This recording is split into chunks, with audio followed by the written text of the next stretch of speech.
All right, let's dive right in. Today, we're talking about something that is a massive frustration for pretty much every customer out there, but it's also a huge missed opportunity for businesses. I'm talking about that disconnected experience. We're going to break down exactly why it happens and, more importantly, how to fix it.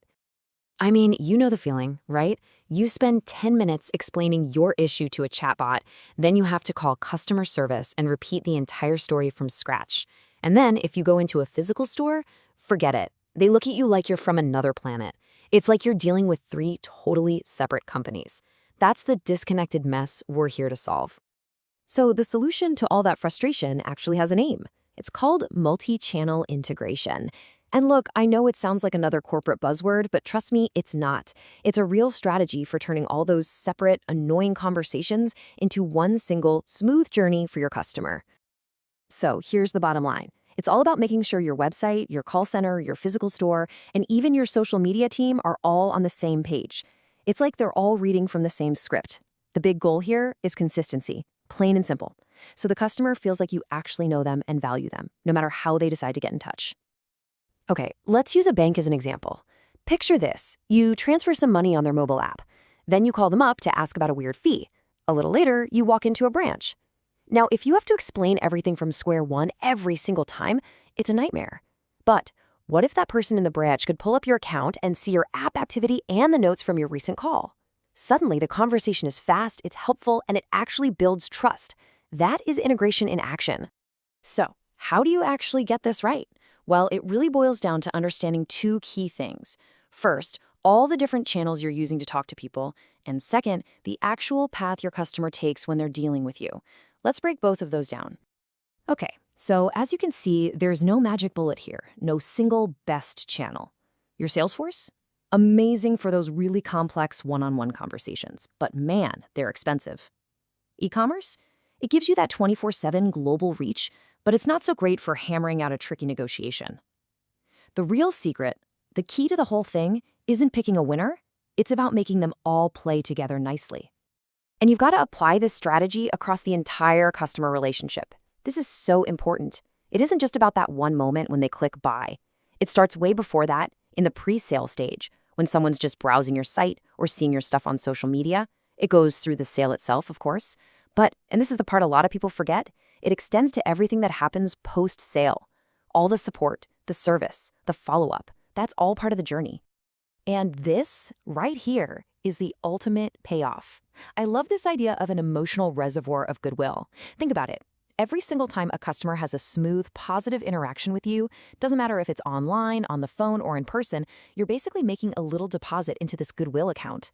And that reservoir is what turns a one-time buyer into someone who raves about you to their friends. It's about building that trust, one good experience at a time. Okay, but building up all that goodwill isn't just about good intentions. It takes a really smart strategy, especially when you start looking at the cost. I mean, a seamless experience sounds amazing, but you have to be strategic about the money side of things because, let's be real, not all channels cost the same to run. It all comes down to putting the right task on the right channel. Think about it. Your super talented, high-cost sales team, they are absolute rock stars for closing a big, complicated deal. But you don't want them cold calling all day just to find new leads. That's a huge waste of money. That's a job for your low-cost, high-reach channels, like your website or your social media. Being smart about integration means using each tool for what it's best at. All right, theory is great, but let's make this super concrete with a quick case study. We're going to look at how a small business can take all these ideas and turn what was a disconnected mess into something, well, delightful for their customers. So let's talk about Sweet Serenity Bakery. Their cakes? Absolutely incredible. But their customer experience? Not so much. The phone line was constantly busy. When you did get through, or if you walked into the store, nobody ever seemed to remember you or what you liked. You felt like a total stranger every single time. That's exactly the problem we were talking about at the very beginning. So what did they do? Here's the integrated fix. First, they set up a simple online store where customers could create a profile and see their past orders. Easy enough. But then, and this is the genius part, they trained their in-store staff on how to access those online profiles. So now, when a customer walks in, the person behind the counter can say, "Hey, I see you got the raspberry tart last time, loved it, want another one." See the difference? And on top of that, they started using their social media to actually listen to people and solve problems quickly, not just post pretty pictures.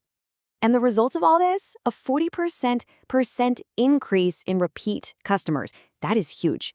That one number is the proof, the return on investment you get from making people feel seen and understood. By connecting all their channels, the bakery started making those deposits into the emotional reservoir, and they turned casual cake buyers into true, loyal fans. So that brings us right back to you. I want you to think about your own business, or even just the companies you deal with every day. Where is the journey breaking? Where are the cracks in the system? At what point does a customer have to stop and start all over again? Because finding that one broken link, that's the first step to fixing the whole chain and building a connection that actually lasts.